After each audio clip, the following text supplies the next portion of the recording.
YouTube. Welcome to Geek Shh. All right, so this is my first video back since the merge, so I just got to do a quick couple of comments about it. But before we get into that, I want to talk about the 4090 launch. All right, so the 4090 launched today, which is the 12th of October. I'll probably put this video out tomorrow though. So I was there for the launch today. I got there last night, I want to say around 8:30, right before they closed, just so I could talk to some of the employees that I know, see what they have, see what's going on, get the whole scoop. It was a guy that was already in line before me. He was the first person in line. He got there Monday night. So he did a 48-hour camp. I end up being top 10. So I want to say it was around 20 of us last night. And then right before the store opened, it was around a little under 50 of us. So I want to say like 45, 46. Anyway, I was top 10 in line. I end up getting a Strix. That's what I was going for. Most people in the front of the line was going for the Strix. The Strix was $1,999. They had about 12 of them. And that's the first one that they sold out of. So I end up getting the Strix, brought it back home, didn't open the box because I was selling it. Like I said, you know, I was a scalper back in 2021 before I became a miner. So I had to revert back for the 4090 series. So let's talk about the merge. So the merge happened about 3 or 4 weeks ago now. And it was a real weird dynamic with the merge. You know, usually when you stay up for something, it's for something that's instantly gratifying. You get in some type of gratification from it. This was the first time I stayed up for something that was detrimental to me. You know, sometimes when you stay up for, like, you know, the New Year's to see the ball drop, a TV show, you know, or if you was one of those people that was playing Fortnite, you know, years ago, you know, they used to do the update 2 or 3 o'clock in the morning. I don't know if they still do it now, but anyway. It's usually for something that's beneficial. This was for something that was detrimental to us. It had no benefit to us. So it was real weird in that aspect of it. But nonetheless, the merge went through. They did a real good job. As far as what it's sitting at, it's still sitting at around 1,200 to 1,300. I'm hoping one day it breaks free of that and gains in profit. I really would like to see that. I really want to see it break away from the correlation with Bitcoin. You know, when Bitcoin down, Ethereum's down. I'm hoping one day it breaks away from that correlation where Bitcoin could be down and Ethereum is up. I think overall that would be better for all of us as miners. So anyway, that happened. As far as my rigs are concerned, I did not really get rid of, well, I got rid of one card. That was the RX 580. As you all know, that's not a very efficient card at all, so I got rid of that. I didn't really add any cards to my rigs. It's not from a lack of trying though. I just didn't really get a crazy good 6600 XT deal as of yet. If I find one for around 130 to 150, really closer to 130 at this point, I will definitely jump on it. But as for now, it is what it is.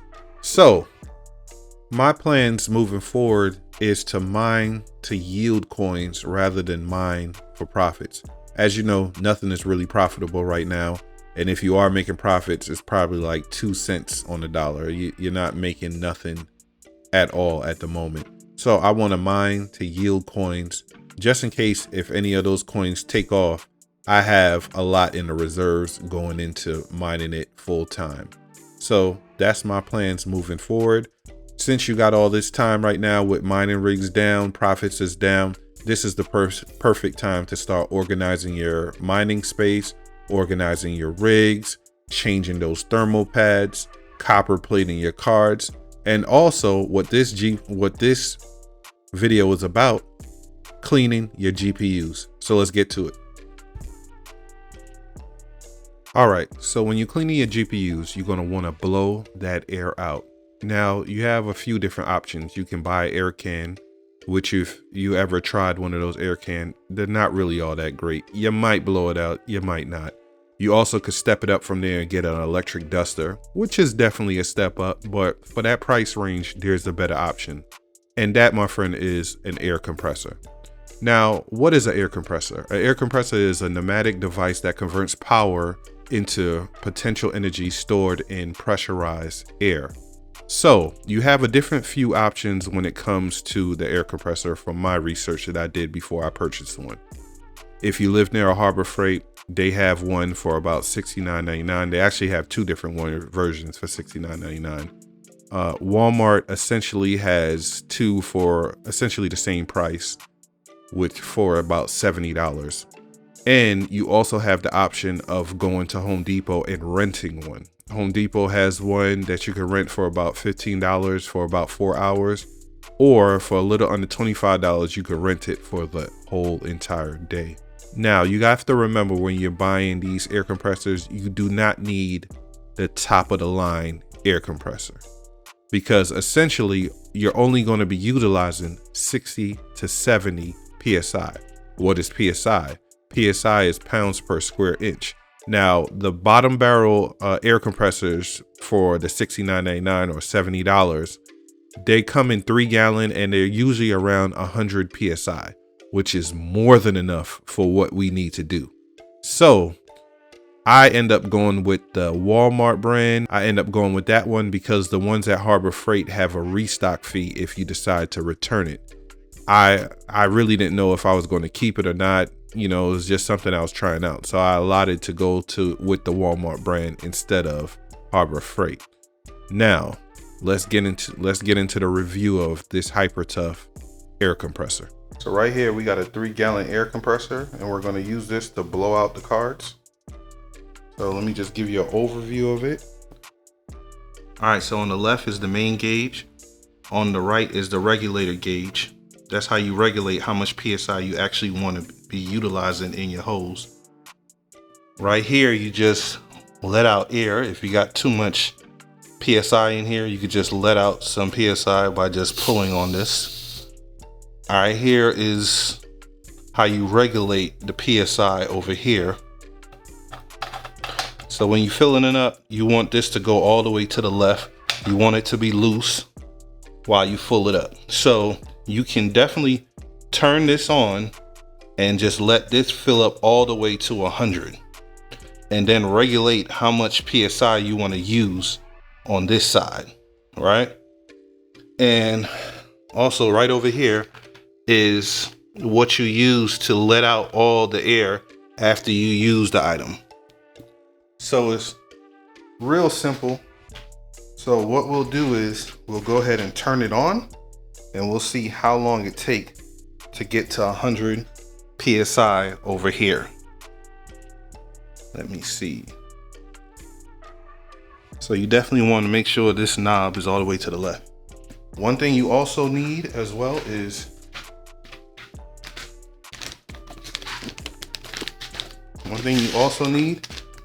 either headphones or something like this.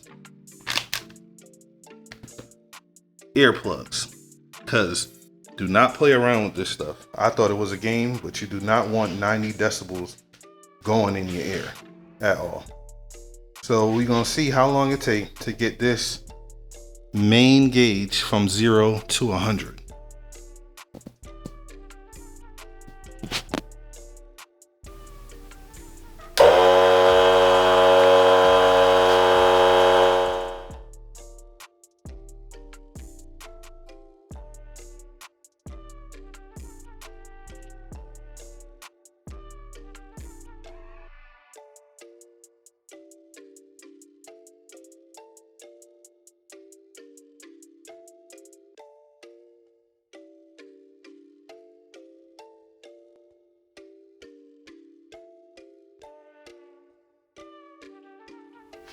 All right, so however long that took, I'll definitely count it out in the video because I forgot all about it. But this is right here is just a hose that I bought, little 8-foot hose. Right here is a water oil. Let me make sure it's clear. Right here is a water air separator. You want to stop condensation from going into your graphic cards when you're blowing it out. So you really want this. And right here is just the air hose with the air tip, just to blow out the air. And a whole bunch of fittings just so it fit and everything. So I'll definitely link everything I bought in the description. But this all together, this was probably like, I want to say $15, $16, $17, $18, I don't know. I bought it from Harbor Freight, but now we're gonna go ahead and plug it in.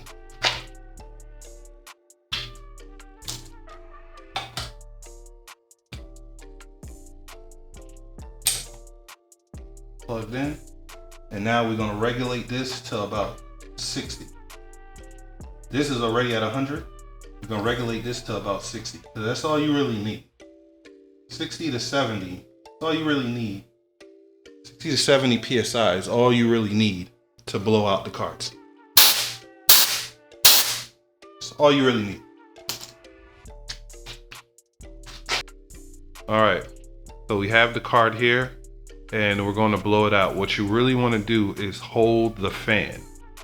You do not want the fan to spin while you're blowing this out, because if you spin it, you can burn out, I guess something about the fan, you can burn it out from what I understand. So you just don't want it to spin. So let's go ahead and blow it out.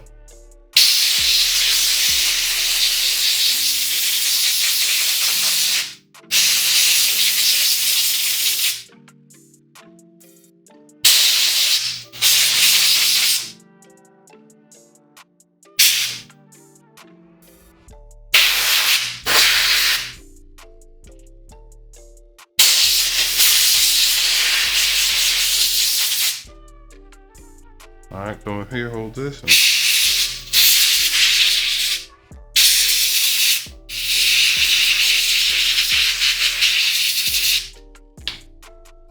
flip it over.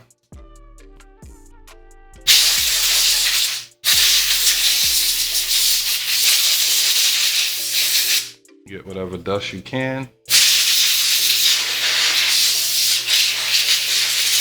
I don't even know if the camera really picking it up, but it definitely does a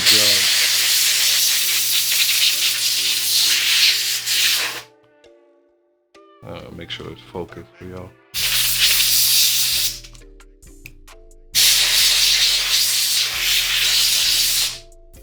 All right, that's good enough as far as blowing it out. All right, let me take y'all back to my normal camera setup to show you the next step to clean this out. As you can see, the fans are dirty, so I'll take you back to my normal setup. Let's go. All right, after we done blew it out, it's still just a couple more steps to go.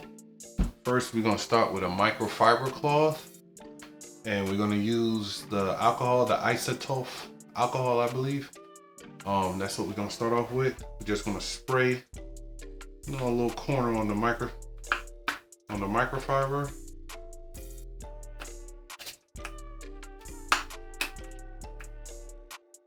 All right, I'm gonna flip it on this side because this was the dirtiest. All right, then we just gonna hold the fan and clean it.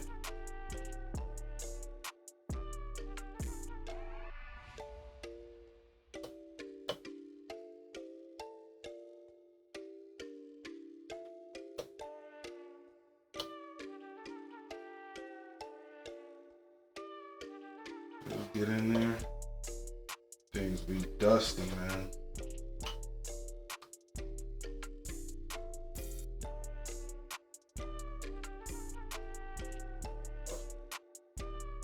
All right. So, this corner thing.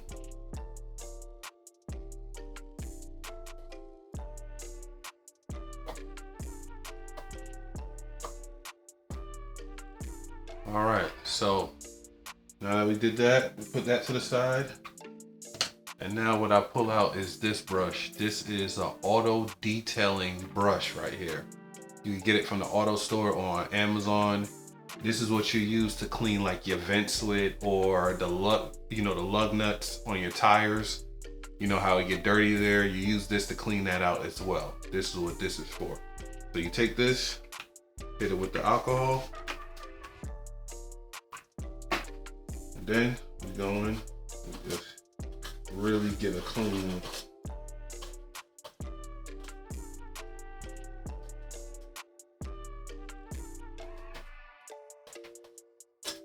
You really want it to clean the sides and also under the fin.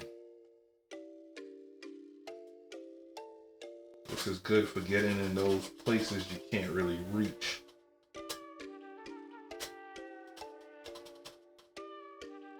Now, if you just use this without using that microfiber cloth, what happens is you just basically spread the dirt and the fan will still be dirty. So you should really use that microfiber cloth first before you take this step.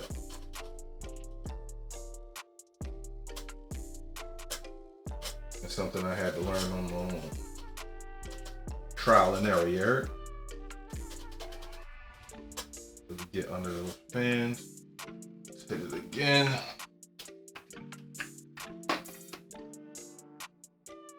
Some things are just hard to get to.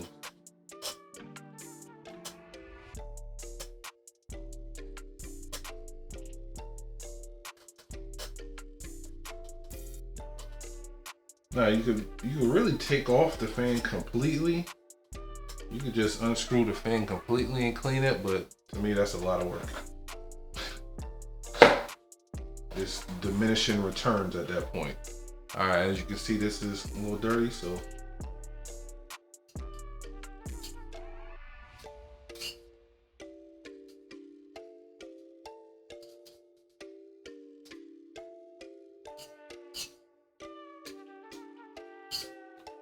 really get this clean. This is just really good for them hard to reach places.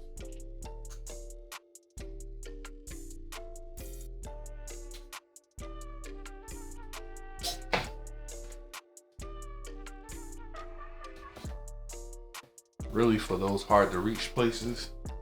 And this fan, we're gonna do it again.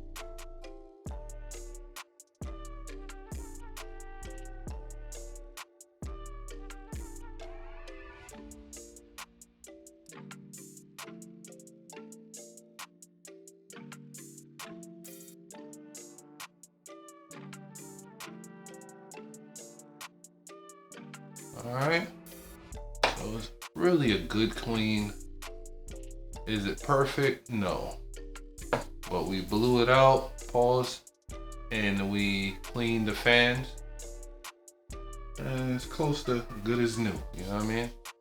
Real dirty before, so all that gets the job done, and you could do this with all your other cards as well.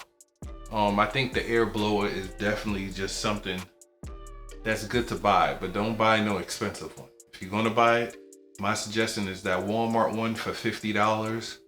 If your Harbor Freight next to you has the cheap one, they have one for $50 as well, but it's something that's being really phased out.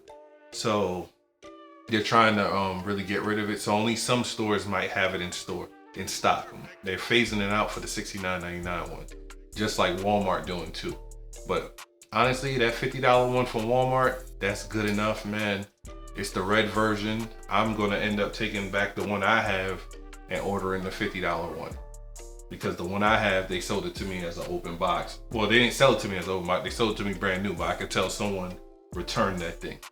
Or you could just rent one from Home Depot, whichever one you wanna do. But anyway, this is DeMarco Payne for Geeks. And last but not least, but the good graphic card deals, be yours.